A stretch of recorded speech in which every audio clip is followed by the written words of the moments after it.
this is an iHeart podcast. Guaranteed human. Stuff You Should Know is brought to you by Grainger. Grainger knows that if you're an HVAC technician and a call comes in, you need a partner that helps you find the right product, fast and hassle-free. And you know that when the first problem of the day is a clanking blower motor, there's no need to break a sweat. With Grainger's easy-to-use website and product details, you can be confident that soon you'll have everything humming right along. Call 1-800-GRAINGER, click Grainger.com, or just stop by. Grainger, for the ones who get it done. With no fees or minimums on checking accounts, it's no wonder the Capital One Bank guy is so passionate about banking with Capital One. If he were here, he wouldn't just tell you about no fees or minimums. He'd also tell you about how Capital One cafes are open 7 days a week to assist with your banking needs. Yep, even on weekends. It's pretty much all he talks about, in a good way. What's in your wallet? Terms apply. See CapitalOne.com/bankguy. Capital One N.A., member FDIC. Welcome to Stuff You Should Know from HowStuffWorks.com.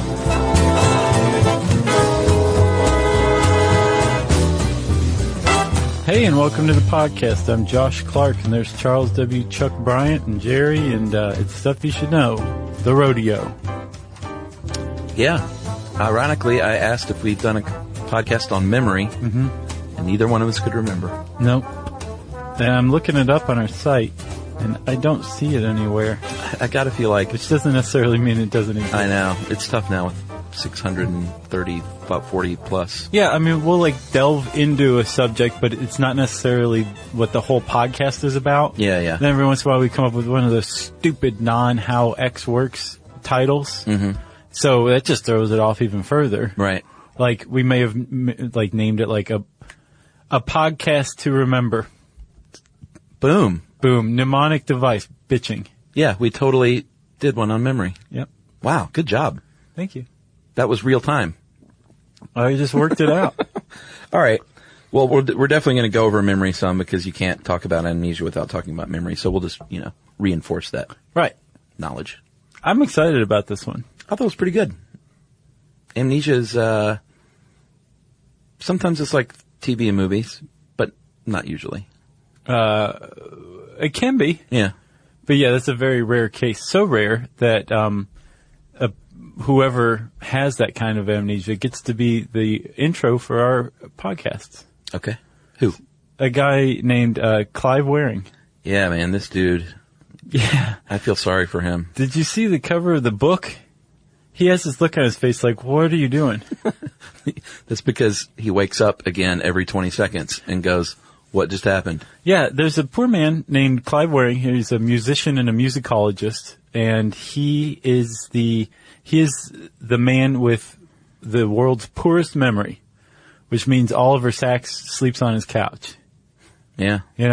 And he has a memory that refreshes itself every few seconds. He comes out and goes, who's that guy on my couch? Yeah. And he goes, I'm Oliver Sacks. And he goes, oh, hey, Oliver. It's tattooed on your forearm. And then he goes, Oliver, what are you doing here? That's how it is. It refreshes like that. So, this guy, there was a New Yorker profile in him that, Conger, who wrote this article, cites, saying that eating an apple is kind of like a magic trick to this guy. Like 1 second, like he's got the apple in his hand and it's intact. And then he'll look down again and it's just the core a few seconds later. Yeah. He has no memory whatsoever of eating the apple. He may not even, he doesn't remember getting the apple. Right. He just knows there's an apple core in his hand now. Yeah. So he must have eaten it. Yeah, and we'll go over this later, he has a journaling system because you kind of have to, like in the movie Memento. And it had some excerpts and it was literally like 9:05, woke up feeling refreshed. 9:08, completely awake now, feeling really good. Right. 9:10, I am fully awake at this point. Right. And he scratches through previous entries just to keep track. Right. On where he is in the day. And then it takes like a really jarring turn once in a while. It'll be like 9:12. I no longer trust my wife. Yeah. There's some weird guy on my couch. She's out to get me. She could really mess with this guy. Yeah. She could be like Joey Pants in Memento. Yeah. I mean, how many times in an argument do I say, I don't know what you're talking about? Right. That would be so great if that was actually effective. I mean, an argument would just stop. Yeah. After a few seconds, it'd be like, but that would be one of the horrible side effects. Sure. Of having amnesia like Clive Waring has. Imagine coming to and your adrenaline's still pumping and you feel the sensation of anger. Right. But you have no idea why. Yeah. That is what happens to this guy. Yeah. So we should say that he's not just like a walking noodle. Like, he does have some memories. He has the ability to still play the piano, which is amazing. Yeah. He was an accomplished piano player. But he can play the piano if you ask him to, and he'll play it well. But then when he finishes, you can say, "Oh, what was that piece?" And he will say, "What piece?" Yeah. And that's that. Yeah, he has both retrograde and anterograde amnesia, which is pretty rare to have both of those at once. And we'll get to what all that means, but and we'll get to why as well that he can go make a cup of coffee. We're gonna get to it. You know, maybe we already have. Ooh, that's a nice tease. Yeah, he remembers his wife, which is good. Apparently, one of the symptoms that he first exhibited was he couldn't remember his daughter's name, though. Oh, really? One of his earliest symptoms was a headache, and then all of a sudden he's like, "What's your name, kid?" Right. And then he thought, maybe something's not right here. Well, and this is one of the things about amnesia, that it's different for everyone, and it's all dependent on what happened to you and the extent of whatever damage you may have suffered. Right, and even two people who have identical types of amnesia, it's going to be different for them, and here's why. Memory is different for everybody. Yeah, exactly. We all form memories following similar constructs, but for each individual person, what we remember. Yeah. What makes us remember something, all of that is highly individualized, highly personalized, so much so that, Chuck, have you ever wondered if we all see the color green the same? No. You've never wondered? No, I've never wondered that, but now I am, and it's fascinating. You haven't ever wondered that, really? Oh, yeah. Like, if, like, our visual cues are subjective? Well, I mean, like, I see green, and you see green, and it's similar, but haven't you ever wondered if, like, the shade is slightly different, or... I've never wondered that. Just because of the information coming to our optic nerves, our eyes are slightly different, like, all of those little nuances, like, what's green to me, it's not necessarily green to you, even though it really is, because we both say, that's green. Yeah, but if you think about it, there'd be no way to really describe that, because if it's all subjective. Right. I mean, what do you say? Green is like a combination of these two colors. Like, but what are those two colors? Yeah, it's easier to just point and be like, that's green. And you go, no, that's not green. Yeah, we should do one on color blindness. I have it on the list, but it's pretty tough, believe it or not. I did a Don't Be Dumb on color blindness. Yeah. Dogs being colorblind. Right. They're not. They're not? No. No. They see. How do you prove that? They see a spectrum. I can't remember. You'll have to watch the Don't Be Dumb on it. Okay. Okay, so let's talk about the memory process that humans typically follow, even though it is highly individualized. Yeah, there's a couple of types of memory we all know and love as short-term and long-term. Short-term is good because you remember what you want and you get rid of what you don't. If you didn't, you would be like Mary Lou Henner from Taxi. Oh, did she have like an amazing memory? She has a condition that only another dozen people have in the U.S. called HSAM, highly superior autobiographical memory. Wow. And they just discovered it in 2006, period, not just in her. And it's only autobiographical, though. But for these people, you say June 1st, 1976, and Mary Lou Henner can go, oh, well, that was an off day for Taxi. We weren't shooting, and I went shopping at Saks and bought this scarf, and then had a Cobb salad. And like I said, though, it's only autobiographical. They can't necessarily remember, like, everything. Right. Just about details of their life. Yeah. But it's just nuts. Like, she literally remembers everything that's ever happened to her.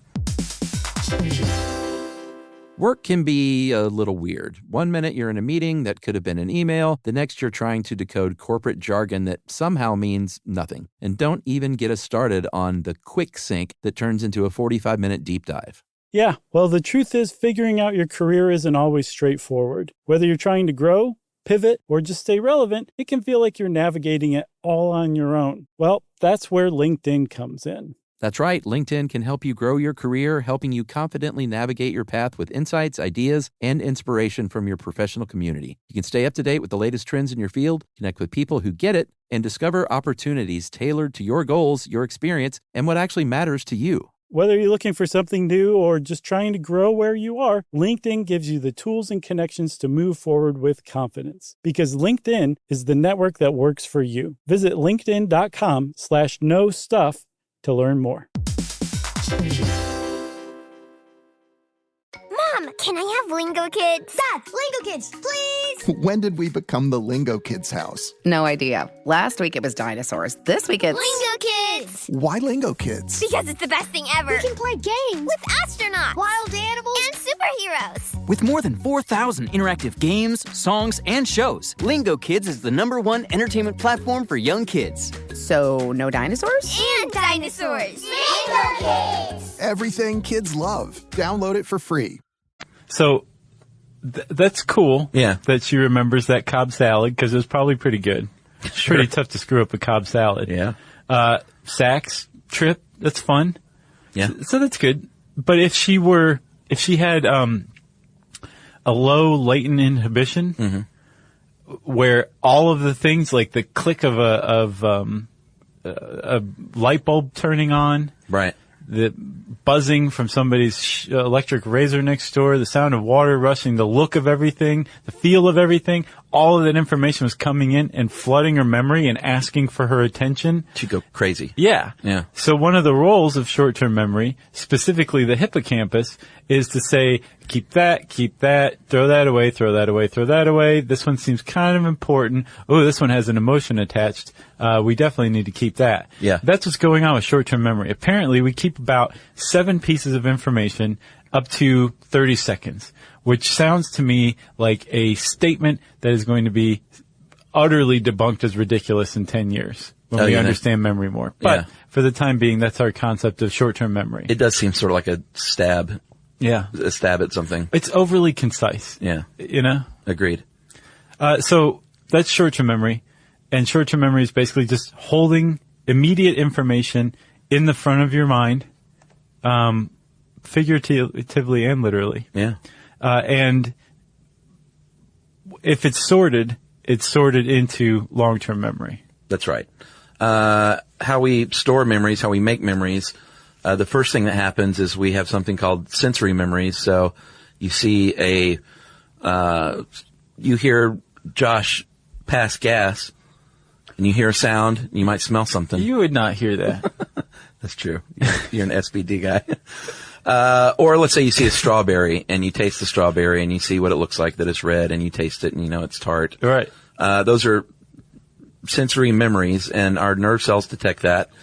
They send that as an electrical impulse along to the end of a nerve. It turns on the little neurotransmitter, which sends a chemical message. It hops. We've talked about synapses, those gaps between nerve cells. The neurotransmitter sends it across that little great divide to the neuron, which is your brain cell. Yeah. And immediately your brain registers that as a short-term memory. And whether or not it becomes a long-term memory is whether or not you need to remember that and encode it. Right. And that encoding process is what moves it to the deep freeze. You know what I'm curious about? I wish I'd thought to look this up. How does science quantify the present? Like, is the present, 0.8 nanoseconds? Is it the 30 seconds that your working memory's chewing on something? How quickly does a sensation or an experience become the past? The nanosecond after it happens, I guess. But why a nanosecond? Why not a microsecond? Why not 5 seconds? Whatever the smallest amount of time is. Yeah. Technically, probably. I guess so. That's a pretty deep thought, though. For a Tuesday afternoon. That, green, it's like I took acid earlier. Sweet. Encoding for long-term memory is where we were. Right. All of this stuff is coming to the hippocampus. And the hippocampus works in concert with some other parts of the brain, the amygdala, the thalamus. The amygdala is big on emotion. The thalamus is big on routing sensory stuff, and pairing it with emotion. Emotions play a big role in memory. Yes. Because if you pair an experience with an emotion, it's going to have that much more of an impact on our neural pathways that are formed. Yeah, that's what encoding is. Like the things you remember most, you're basically leaving a trail of breadcrumbs along this pathway if you want to retrieve a memory. And the stronger, like you said, if it's tied to emotion, it might be stronger, more reinforced. Yeah. Or if it's something you have to remember a lot, that breadcrumb trail is going to be with larger pieces of bread. Yeah, the easier more to spot. The more times it's traversed, the more well worn the path grows, the stronger that memory is. And that's a mechanism called long-term potentiation, where an initial sensory experience becomes a hard encoded memory in our long-term memory. And you could crack open like one of our brains and say, see this neural circuit right here? That's my memory of my last birthday. Yeah. See that donut? That's just there. It just started growing a few years ago. I'm waiting for it to fully mature before I harvest it. That was always one of the early Simpsons had that, I think. It showed people's like thought bubbles at one point, and Homer's was just a donut. Yeah. That was pretty good. I could see that. So like you said, this is all part of the limbic system. I don't think we said that. No, we didn't. Which is, your reward system. You experience emotions through it. Yeah, learning, memory, all that is tied to the limbic system. And our thoughts are being stored in the cerebral cortex. Is it our episodic? Well, short term. That's in the cerebral cortex. Yeah. Okay. So that's right. Because if you take a specific type of memory, which we'll get to in a second, it usually gets stored in the region that's responsible for processing it as it happens in the first place. Right. So like Broca's area, responsible for processing language. Yeah. There's also your language related memories are stored there. Yeah, yeah. You know, that time that guy shouted at you in Spanish. You didn't know what he was saying. Right. You can crack open the Broca's area, and there it is. Yeah, so the cortex is where you temporarily put it. It works with the hippocampus to send it to, like you said, whatever part of the brain. I didn't know that. That's interesting, though. It lives where it was originated. Makes total sense. Yeah, again, I really I have a feeling that our understanding of memory is tenuous enough that like a lot of this stuff is going to change in 10 years, 5 years, 15 years. Right. But for the time being, this is our understanding. Well, like with anything with the brain, it's just like there's still so much mystery, you know? Yeah. It's shrouded in it. The gray area. All right, so there's many types of long-term memory. They are as follows, and these will come up throughout the show. Mm-hmm. Your explicit or episodic memory is what we do when we study for a podcast, basically. It's like facts and information, specific stuff. Right. We read it, we learn it, we know it. Yeah, cramming for an exam, that's how you do it. You've got procedural or implicit. These are sensory and motor memories. That's how you know how to make a cup of coffee. And it's like muscle memory. Yeah, it becomes less a memory and more something that you've done by repetition over and over. That's why Clive can make that cup of coffee. Or can play the piano still. Yeah, he doesn't remember how to play the piano. His fingers just do it from muscle memory. Right, he doesn't consciously remember. Yeah. He does have procedural memories. Exactly. You've got semantic memory, which is organized and categorized memories. Yeah. So it's kind of like a meta version of type of memory. Right. Where like you, if you're thinking about what your favorite bands are or something. Right. You have a file of all the bands you ever listened to that maybe there's a subfolder in that file of the ones that you've ever heard that you like. Right. And all of those are based on your experiences of listening to Led Zeppelin or, Boogie Down Productions or the Carpenters. I can go on. So when someone asks you what your favorite band is, you're scrolling through that folder. Right. And what you're doing is accessing your semantic memory. Right. Or you could just say Pavement. You could be like, look at the t-shirt, bud. You just default and say Pavement. Yeah. Then you're good to go. That's a good one. Pixies for you probably, huh? Yeah. I would say these days I would go more with Morrissey. Oh, yeah? Yeah. Whoa. Oh, he's always been up there. Yeah. nipping at the Pixies' heels, but I would say Morrissey may have taken the lead recently. Yeah, I remember hearing the Smiths for the first time in ninth grade. I was like, man, who are these guys? They still hold up. Oh yeah. But if you listen though, it's like, well, no, you mean the Smiths. No, I love the Smiths. Yeah. But if you listen to Morrissey's career, like all it was the evolution of Morrissey started with the Smiths and he just kept going. Yeah. And he just hit his stride even more after the Smiths. So his solo I like looks great. Morrissey even more than the Smiths. Man. All right. That felt good to get off my chest. You won't find me dissing Moz under any circumstances. No, why would you? He's the man. So you've got emotional, long-term memory. Those are, emotional, like super intense memories about something that may have happened to you. Mm-hmm. And then spatial, which are just the spacing of an area. I remember that in the dark, when I go to the bathroom, that I have to walk around my nightstand. Oh yeah, that's a good one. Running right into it. Man, that'll break your toe. Although that happens. And I don't necessarily take issue with emotional memories being broken out as their own thing, but it seems like emotion is one of the drivers of memory formation. Yeah. Even if it's just the slightest feeling, it seems like emotion is attached to all memories. Like it's a signal, like remember this. Right. And it's also a way, it's an aspect of memory as well. Like when you recall a memory, strawberry, if you have your first strawberry after somebody mashes it in your face and like twists your nipples and walks away, right? Yeah. You're probably going to associate that bad feeling with strawberries for a while. There's nothing worse than strawberry tufts. So all memories have some amount of emotion to them, which means all memories are emotional. But Chuck, that doesn't mean that for the rest of your life, you're going to have kind of a sour taste in your mouth when you're eating a sweet strawberry, right? Because of that initial experience, because memories are subject to change because of neuroplasticity. That's right. Although you may as well, like... You might remember it, but I'll bet you don't have the emotional experience of it over and over again if you eat enough strawberries and experience them in different situations and settings. Right. I guess you're right. Like if something has made me sick in the past, I have an aversion to it. Right. But I don't power through it. Like I just leave it there. I won't drink Milwaukee's best beer anymore. Really got sick off that? Yeah, like 25 years ago. Huh. And just the smell of it now, immediately I'm just like, boo. That's funny. You know? Huh. If you wanted to, you could power through it. And after enough times, what you would be doing is activating that neural circuit, that long-term potentiation, and refreshing it a little bit, changing your idea of what Milwaukee's best is all about.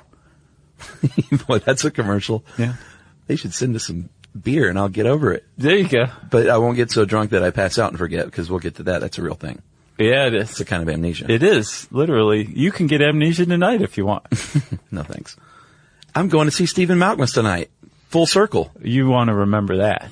I do. And then the third type of memory is where you combine short-term memory with long-term memory. Right. And you come up with working memory.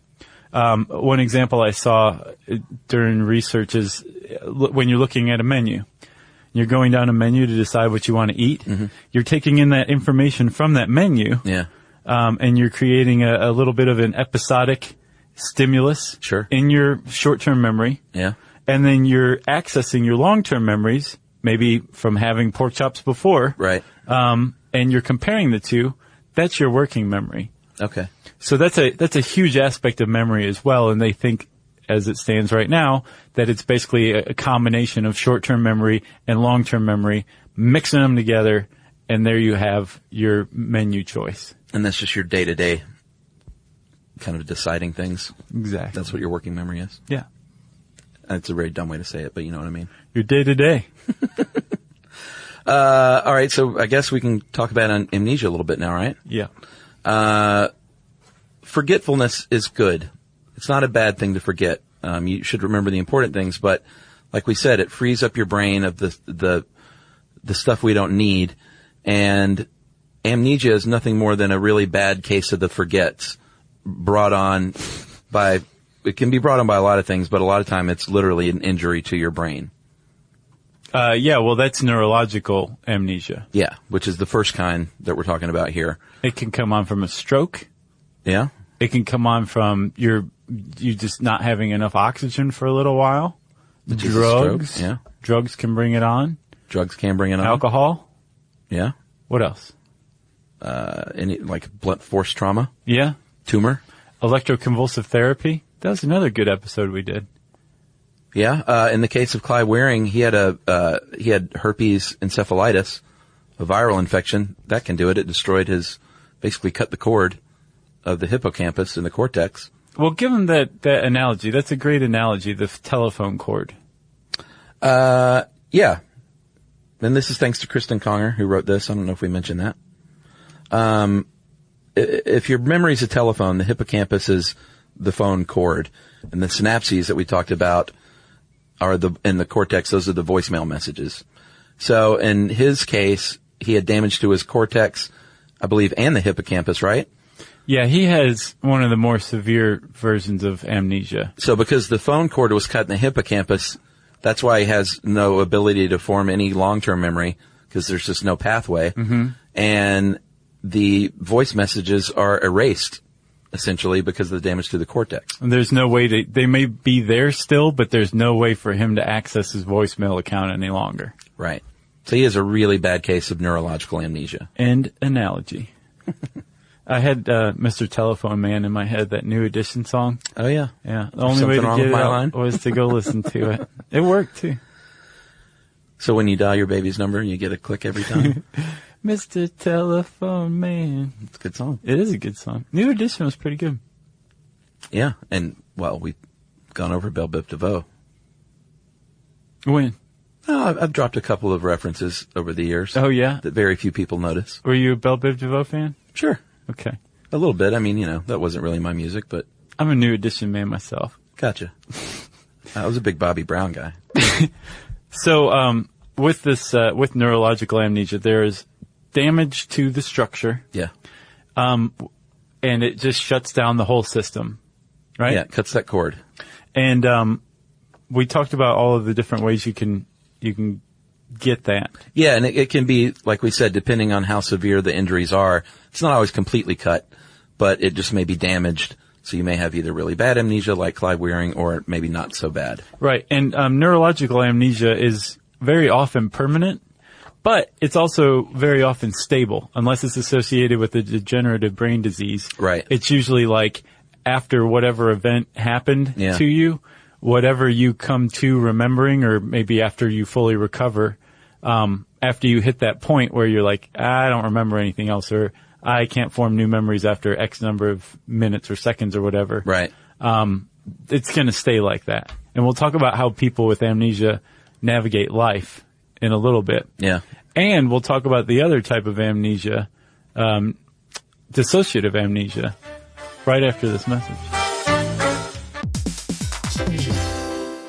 Work can be a little weird. One minute you're in a meeting that could have been an email. The next you're trying to decode corporate jargon that somehow means nothing. And don't even get us started on the quick sync that turns into a 45-minute deep dive. Yeah, well, the truth is figuring out your career isn't always straightforward. Whether you're trying to grow, pivot, or just stay relevant, it can feel like you're navigating it all on your own. Well, that's where LinkedIn comes in. That's right. LinkedIn can help you grow your career, helping you confidently navigate your path with insights, ideas, and inspiration from your professional community. You can stay up to date with the latest trends in your field, connect with people who get it, and discover opportunities tailored to your goals, your experience, and what actually matters to you. Whether you're looking for something new or just trying to grow where you are, LinkedIn gives you the tools and connections to move forward with confidence. Because LinkedIn is the network that works for you. Visit linkedin.com/knowstuff to learn more.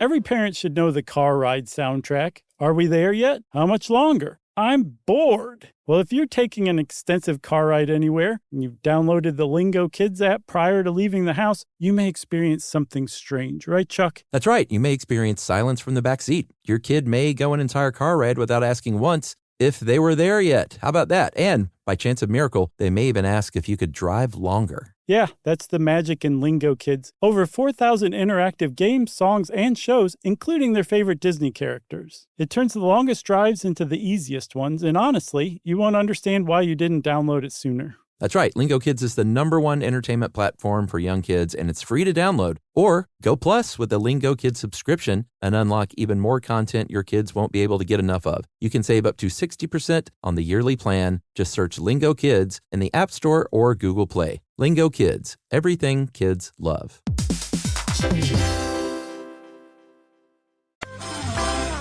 So, Chuck, we were talking about neurological amnesia. That's one type. Yeah. And the other type, and there's different ways to break them out, but the other main type is dissociative amnesia, which is brought on by intense amounts of stress. Yeah, it can be a trauma. The good news is it's usually temporary, and it can come to light in a couple of different ways. Let's say you had some super traumatic event. Mm-hmm. That can either damage your memory as a whole because of massive amounts of cortisol mm-hmm. from stress, or it could just be the one event that you blocked out. Right. Like a really bad mugging that scared you, or a car accident or something. You might not have any memory just of that. Right. That's actually how they divide or subdivide dissociative amnesia. Yeah. There's a global dissociative amnesia, which is autobiographical, which is like, who am I? What happened? Right. After witnessing your family be murdered or something horrific like that. Yeah. You don't remember anything about anything. The other type is situational dissociative amnesia, where you remember yourself, you remember who you are, your address, everything except that murder that you witnessed. Yeah, which can be a good thing. Yeah, it can be. Get rid of that memory, you know? You could definitely interpret it as like a safeguard by the brain, you know? Yeah. Either way, though, what's happened is, like you said, cortisol's been released, which has been shown to affect the hippocampus, and it also affects the brain's plasticity, or its ability to form new memories. So basically, one way to put it, especially with situational dissociative amnesia, is the brain says, this is so stressful that I'm overwhelmed with cortisol and I can't form new memories right now. Therefore, this never happened. Yeah. You know, one thing that was interesting is hippopotamuses. I saw this on Animal Planet the other day. They are so stressed out, especially, sadly, little babies that are orphaned because of poaching for rhino horns. Did I say hippopotamus? Rhinoceros. Yeah, they feel for the rhinoceros. The rhinoceros, I was thinking hippocampus, I think. Yeah. They can die from too much cortisol from being stressed. Yeah, it's so sad. Like a little baby rhino might die because their parents died just from cortisol, like massive amounts of cortisol. Oh, we have to update our Can You Die of a Broken Heart episode then. I think we just did. Okay. We can check that off the list. That's right. Okay, yes. Stress is a killer. Yeah. We know this. Yeah. Literally. And it can cause amnesia. And this is not, I think a lot of people, suspect that when it's not neurological, when there's not an organic cause, like a brain injury for amnesia, that it's possibly somebody faking or something like that. No, they are so stressed out that the chemical composition in their brain has prevented new memories from forming. Not plastic anymore. No. The thing is that dissociative amnesia is very frequently temporary. There might be something that triggers a memory that leads to a cascade of memories that restores the person's memory fully. Yeah. You see that in movies too. That's a big popular one for fiction. Yeah, it's crazy that there's it's in movies it happens far more frequently than in real life, but it's not terribly far off. Yeah. Not because the movies are really kind of keeping it close to reality, just that amnesia is can be that crazy. Right. Yeah. You can kind of do anything, and someone's probably had that kind. Right. So we mentioned weaving, Waring. Clive Waring has both retrograde and anterograde. And that is a couple of other ways that doctors can categorize it, is by the type of memory. He has both. Retrograde means you can't remember the past, and anterograde means you can't make the new memories. And since he has both, he's in big trouble. Anterograde is a little more like the movie Memento. Right. When every 30 or 40 seconds you're born anew. But even still, if you haven't seen Memento, just go ahead and fast forward through this part. Yeah. But he wrongly remembers his own past. Yeah. Which is a symptom of retrograde amnesia, that you confabulate. You basically come up with imaginary things your mind does to fill in the gaps. Yeah. And you believe them to be real, but they're not real. It's imagined. And Yeah. remember, that's how he turned out at the end. Like, he wasn't the insurance adjuster. That wasn't a case. Like, that was his life. Right. Yeah. Yeah, and also especially in that movie, very easily to be taken advantage of. Right. The one scene with when he was paying rent, when he kept paying rent, the guy was like, yeah, your rent's due. Right. And, that guy was a jerk. But he has a system, and we'll talk about that coming up too. So let's talk about anterograde. Anterograde is the inability to form new memories. Yes. And it's pretty simple. Basically, there's something wrong with the hippocampus right then. Mm-hmm. Could be permanent, in which case you end up like Clive Waring and you can't form new memories. Or it could be temporary. Could be drunk. That is why anterograde amnesia is far more common than retrograde. Yeah. It's one reason. We can easily assault our hippocampus through booze. Yeah. And as an example of how procedural memory still stays intact, you can walk and talk and move around and everything and then wake up the next morning and be like, how did I get here? And no matter how hard you try, you're not going to remember specific details if you've fully blacked out, because when you were fully blacked out, your hippocampus was no longer taking all this information and forming memories. Like, they just don't exist. Yeah, and that's anterograde amnesia. And it depends on who you are. Some people might have an alcohol blackout way easier than others. But if you're blacking out from alcohol, you're drinking too much. Sure. You know? Yeah. Even if you're someone with a super low tolerance and blacks out really easily. Yeah, blacking out's blacking out. It's a line for everyone. It doesn't mean you're passing out. You're still doing stuff. Right. And saying stuff. You're blacked out. You're blacked out. But it can be kind of tricky, because if you think about it, you wake up the next morning and you're like, how did I get here? What happened? Yeah. And by that time, last night was the past. Right. Which makes you think, oh, that's retrograde amnesia. Right. No, the amnesia is related to your ability to form memories or access old memories. So with anterograde, your ability to form new memories in the present, which was while you were drunk and blacked out. Right. That was anterograde amnesia. That's right. Retrograde amnesia is totally different, because it is the destruction of those voicemail messages. Of your past. Yes. Which is super sad. Yeah, because what's life if it's not a collection of memories? Yeah. You know, and hope for the future. Look at you. And this microsecond right now. With retrograde, it's, if it's severe, basically your new memory or your most recent memories, which aren't as strong and reinforced yet, are the ones to go first. And then depending on how severe your retrograde amnesia is, it'll go further and further back in your little memory file. Right. And start destroying them. Or if you're the case of, Waring, if you have it super bad, you might not remember your past at all. Right. But he does remember his wife.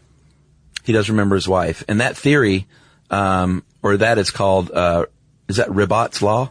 R-I-B-O-T? I would say Ribot. Ribot? It looks pretty French. It does look French. That is that pattern of destroying those newer memories first, and then going back and back, depending on how severe it is. And there's a reasoning to it behind the whole thing. It's that your more recent memories haven't had years to potentiate and become these well-worn paths. Yeah. So they're easier to wipe out than your longer term ones.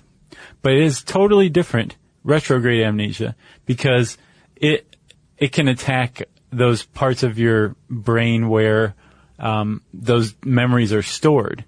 So right. it might not have anything to do with any kind of damage to your hippocampus. It can, say, attack the part of your brain where, again, the language memories are stored in your Broca's area. Yeah, like if you have a stroke, you might not remember how to speak. And that means that Broca's area has been damaged. Yeah. Via lack of blood flow and oxygen. That might be different. That might be like you lose your ability to speak. I wonder if it does have to do with memory, though, now that you mention it. I don't know. Huh. Like when my grandfather had a stroke, he still talked, but they weren't words. Oh, yeah? But he thought he was talking. Like in his head, he was saying, no, you turn left up here to go to the gas station to his wife, but it came out as Walking, duking, walking, beach, walking. Is that all? But that was unsettling. It was sad and unsettling. How long did he live like this? You could see the frustration too, because in his head he was saying the right words. But could he hear himself, like what was coming out of his? I don't know, because he couldn't tell us. Or he could see on your faces that he wasn't saying what he was saying. I was pretty young, so this is all kind of distant. But how long did he live like that? I feel like a few years. Yeah. Yeah. Could he write? I don't remember that. Usually that's separate. Oh, yeah? So I'll bet he could write still. You should find out. I'm curious. Yeah, I should ask my mom. Was he a good guy? He's the best. Yeah. Well, I'm sorry, Chuck. Yeah, that's right. It happens. It's in my bloodline, too, so I'm sure the same thing will happen to me. Is it really? Well, I will prop you up in front of the microphone and we'll do a podcast like that. And you'll just translate for me? Yeah. That's very nice. I'll be like, I think he's saying he likes pavement. You could just default to that, and I'd always be sort of happy. Be like, oh, that's fine. I was really saying I was hungry, but... You go, Walker. Yeah. It was weird, though. Like, his language was very consistent. It had that the familiar, like, there was a lot of walking, like that sound like kept coming out. He'd made up his own language, kind of? Yeah, sort of. It was really interesting. Man, that's interesting. And the thing is that's how they figured out that different parts of the brain are responsible for different aspects of our personality or life. Like, speaking is different than hearing. Yeah. And writing. Right. And like, just because you can't talk or form words doesn't mean you can't hear and understand words or write words. Right. Or think in your head the right words, even though they're not coming out right. Yeah. Yeah. So with both of these kinds of amnesia, we should point out that your explicit or episodic memory is what you're losing, but your implicit or procedural memory is usually still intact. Yeah. As long as your cerebellum is good, that's why you might be able to make the cup of coffee or ride a bike. These things that are just ingrained in your brain. Right. And that's why Clive Wearing can play the piano. But he can't remember who his favorite composer is. No. So Wearing is a really good example of how somebody can live with amnesia. Number one, he has an amazing caretaker, his wife. Sure. Who, basically she takes care of him. Yeah. I bet she does little things, though, like just where she wants to eat that night. Right. Like, no, we ate there last night. I'm not going there again. Right. He's like, we did? Sure. Or she can really get him going where every time he looks down, he's like, ooh, a Hershey's Kiss. Right. Ooh, a Hershey's Kiss. Just to delight him a little bit. Yeah. It'd be fun to do that. Yeah, exactly. But yes, he has a good caretaker, which is important. Yes. Because there's no treatment for amnesia. No, there's no cure. Right. They can't inject you with something and all of a sudden your memories come back. So most treatments for amnesia deal with figuring out how to navigate life under the new change to the way you remember things. Yeah, it's all about systems. You have to have a system in place that you don't deviate from. In Clive's case, in the case of Memento, he used tattoos and Polaroids. Yeah, and notes for himself. Yeah, sticky notes. And that's what Wearing does, basically. He keeps a journal. And like I said, he crosses things out as he goes so he knows where he is in the day. Right. He also... Because he can look at his journal and says, no, I woke up 3 times already. Right. I don't need to keep writing that. Stop writing that. Yeah. He also... The other aspect of forming routines is that they involve habits. And with habits, remember, your procedural memory is still intact. So you end up like just knowing. How does he know to get up and go to the journal if his memory refreshes every few minutes? Yeah, exactly. Or every few seconds. It's because he's formed a habit, a procedural memory of there's a journal and you should go to it. So he knows what we would call instinctively, through his procedural memory of using the journal over and over again. He's formed a habit. So that helps big time. Also, smartphones help big time too. Yeah. Because he can access all sorts of stuff. Set reminders. He's got a calendar right there. Basically what most of us do, except taken to the nth degree, Like I have a terrible memory, this, so I rely heavily on calendars and notes and reminders. And I don't even have amnesia, as far as I know. Can't you imagine, like, every time he pulls his iPhone out, he's like, wow. Right. Look at this thing. Yeah. It's reminding me, and it's a computer in my hand. Yeah, the future is here. I'll bet his wife is so sick of hearing him say, the future is here. We've really poked fun at this guy a lot. Yeah, I hope he's not listening to this. He won't remember anyway. Oh, there it was. Yep. Psychotherapy, if you have dissociative amnesia, can help out. I imagine that's a tough case to tackle. Sure. Because not only do you have to get to the root of this, like you have to figure out everything else first. Yeah. You know, and then sort through this lost. You have to regenerate the autobiographical information, right, and then figure out which part of it is the real problem. So it's like this huge, massive layer on top of a normal case. Right. That's already a very pronounced one because the stressful event was so bad that it wiped out their ability to form memories. Yeah, that's a good point. That's got to be, I'm sure not every psychiatrist can handle that. No, I would say you'd go to a specialist for something like that. An amnesia specialist. Do you think there are those? Sure. Well, I'd like to hear from you if you listen to the podcast. Okay. An early shout out? Yeah. If you have amnesia from drinking too much, Korsakoff syndrome, you should quit drinking so much and maybe take some B1. Because what's it called? Thiamine deficiency. Yeah, that's all it is vitamin B. Mm-hmm.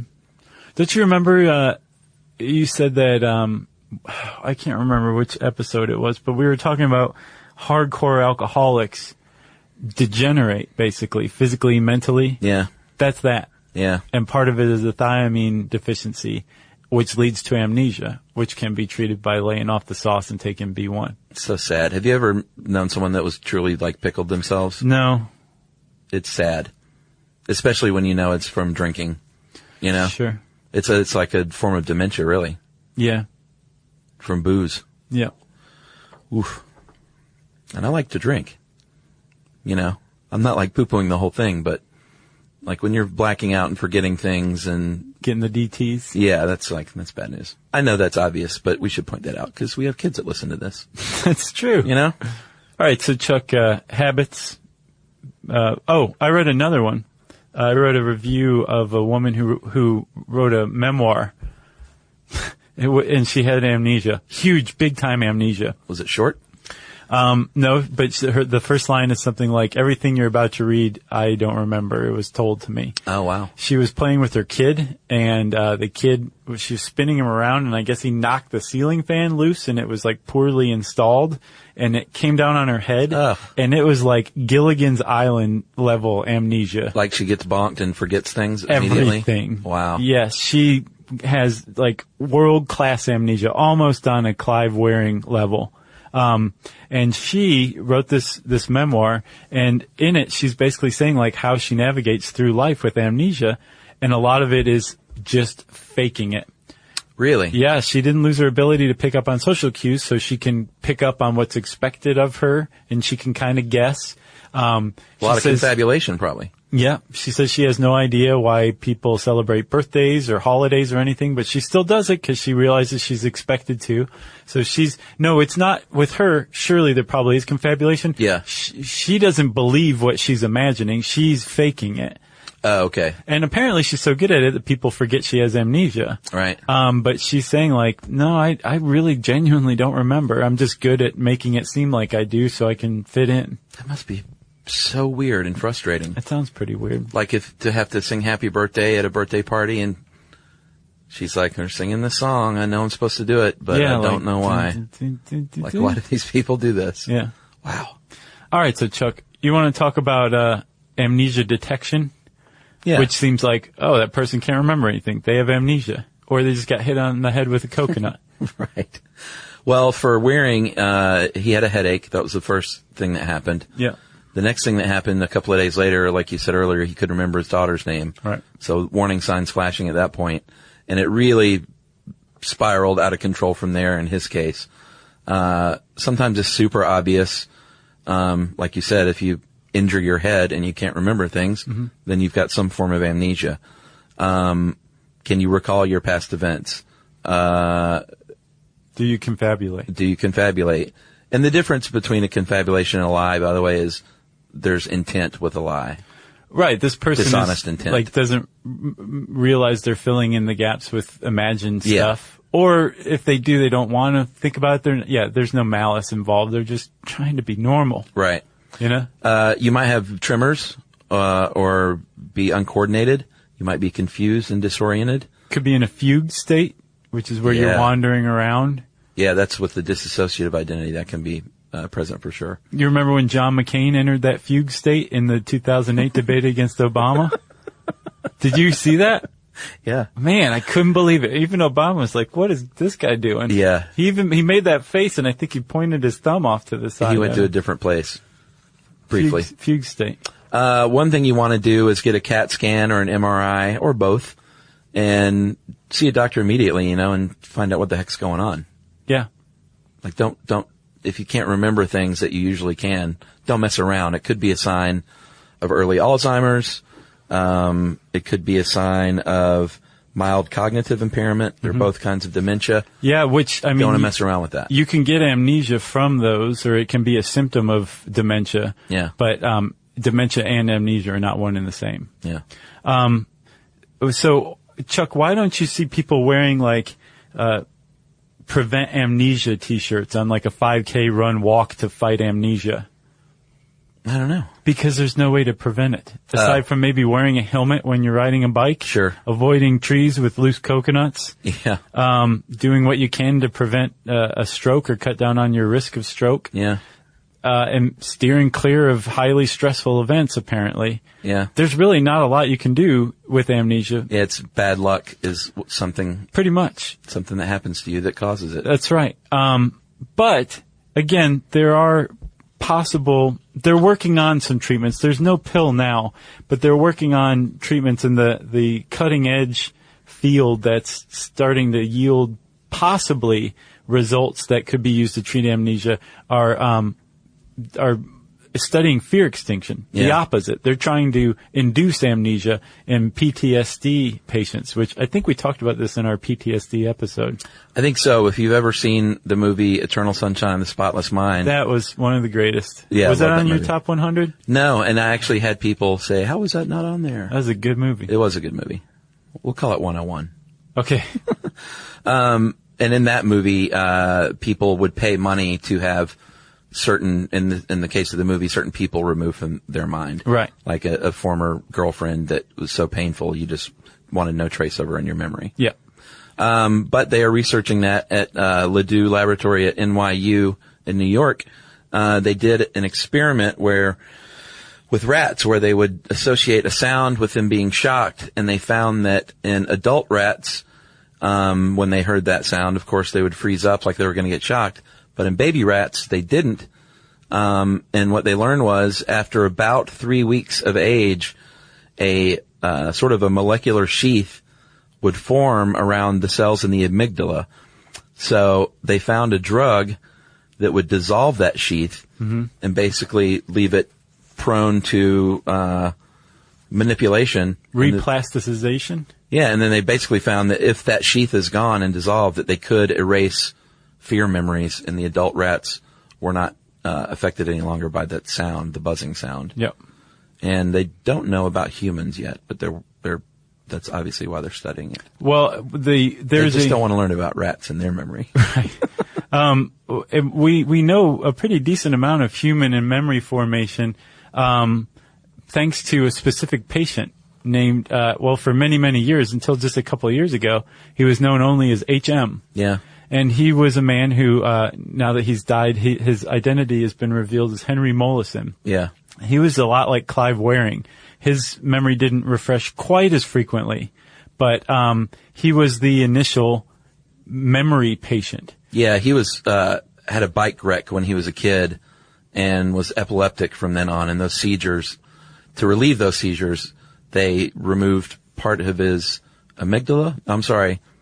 all of his amygdala and most of his hippocampus. And it stopped the seizures, which is great. But then they found out, hey, we've got a really good memory patient on our hands now. Right, because he just couldn't remember. No. And he was also a very good, easygoing guy. Yeah, they studied him for life. Yes, from like 1953 on, I think, or 1955 on. Yeah, and by on we mean to 2008. He just died semi-recently. Yeah. And they're still slicing his brain apart and sending it out to people to study. And he also, his brain, I should say, proved that memory is not one long circuit. The process isn't one long circuit where, like with a string of Christmas light bulbs, if one bulb burns out, the whole thing does. Because he could remember stuff from his past, up to the time when he got the surgery, he just couldn't form new memories. So they figured out that long-term memory storage and retrieval was distinct from new memory formation, which, as we've seen, you and I explained fully. Yeah, they should do. I wish more people like Henrietta Lacks and H.M. were honored. Like, these people should have, like, statues in front of hospitals. Yeah. These people who suffered for the greater good, as far as research and scientific study goes. Or like those twins that were separated by the New York Family Services for twin studies. Oh, yeah. Yeah, those kids need some statues. Or who's and the kid in the box? The girl in the box? No, the most awful case ever. Oh, B.F. Skinner's kid? Was that the one that they basically tortured as a child? Oh, very recently? Like, she was recently discovered? No, I think it was a boy. I heard about a girl who was kept in a closet for her whole life. Oh, yeah. In Texas. I remember that, too. Yeah. But not to study as abuse, right? Yeah, it was total abuse. Now, there was I know we've talked about him before, some boy who was purposefully sort of abused for the purposes of research. Oh, are you talking about... and, like, they didn't have his real name and know who it was for many years. Little Albert. Little Albert. There you go. They studied fear, extinction, and him. Yeah. By making him scared of things. Yeah. Yeah, he definitely deserves a statue. See, you remember that and I didn't. So let's, you said something that they couldn't remember his name, I think is what triggered it. Yeah. So, and that is, that's part of encoding. I encoded it. That's right. With the idea, Little Albert, they didn't remember his original name. Your trail of breadcrumbs is more solid. So let's talk pop culture real quick, man. Good movies. Memento, you mentioned. Eternal Sunshine of the Spotless Mind. What else? One of my favorites is Mulholland Drive. I don't remember Amnesia being a part of that, but... Yeah, the one girl couldn't remember anything. Is it the main character? Yeah, the brunette. Yeah. Vanilla Sky, which I did not care for. I like the I had original. No problem with it. I know everybody didn't like it. No, I didn't like it. There was the original Open My Eyes, I think, was the original Spanish language film. Oh, yeah. That it was based on. It was really good. Gotcha. What else? I don't know. Oh, well, Jason Bourne. Yeah, he had amnesia. Yeah. 50 First Dates, that was a cute one about amnesia. It's a cute movie.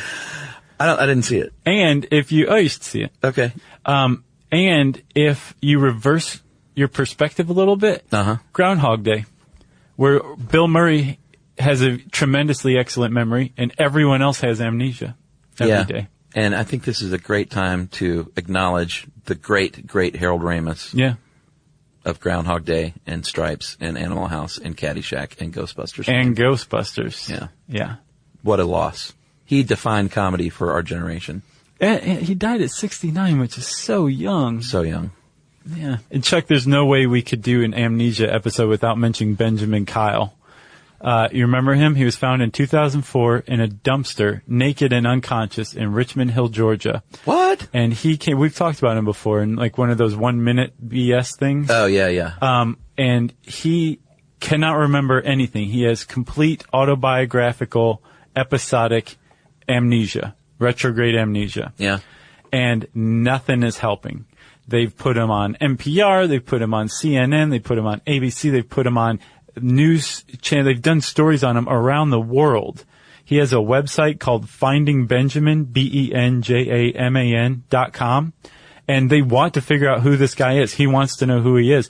They have not figured it out. The case is still cold. So he's not faking it? No.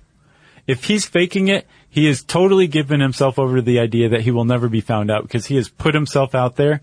He lives in a bureaucratic limbo because he doesn't have a social security number. Yeah. He can't get a new one because he's like 60 years old and the feds are like, what do you need use your old one. We gave you one before. Huh. And he has no idea. There's a documentary that's coming out about him or that might be out now. Interesting. But yeah, it's totally legitimate case of full retrograde amnesia. Waking up in a dumpster naked in Georgia. That is nuts. And the reason he's called Benjamin Kyle is because he's pretty sure his first name was Benjamin. But when he was taken to the hospital, there was already a John Doe there. So they called him BK because he was found behind a Burger King. So he took the name Benjamin Kyle. So his name could have been Mickey D? Could be anything. Wow. Well, faking it is a thing. I think Hess, Rudolf Hess, the Nazi, I didn't look this up, but I think I remember somewhere that he faked amnesia to get out of his war crimes. I believe it. That guy was an SOB all around. Yeah. He was a Nazi. I know. I think he did fake amnesia, and I think he even fooled his doctors for a time, but then later admitted that he had faked it. I might be wrong. Degenerate. I didn't do specific research on that, so we'll see. He was a black shirt, though. No, wait. He was a brown shirt. I got it wrong again. Brown shirts were the German.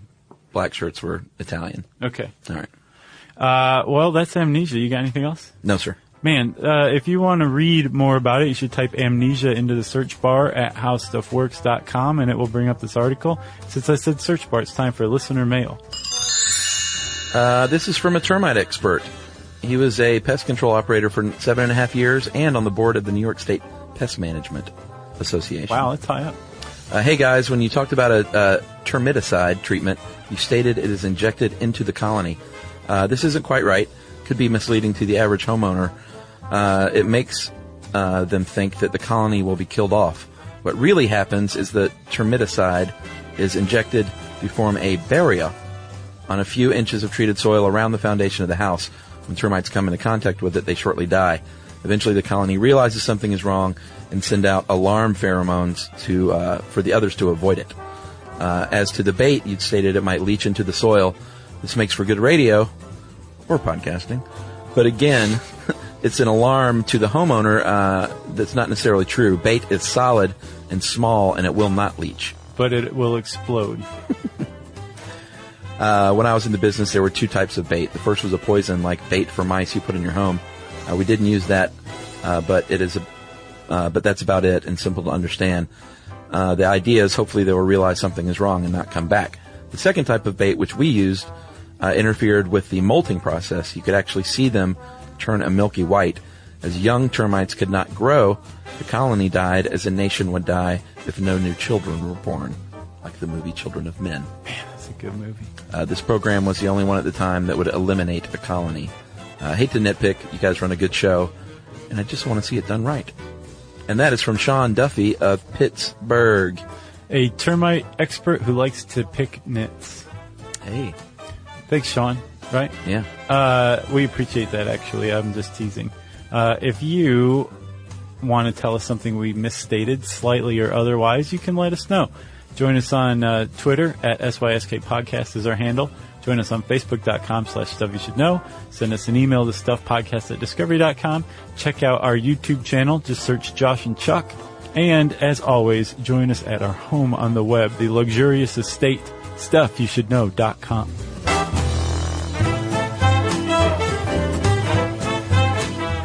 For more on this and thousands of other topics, visit HowStuffWorks.com.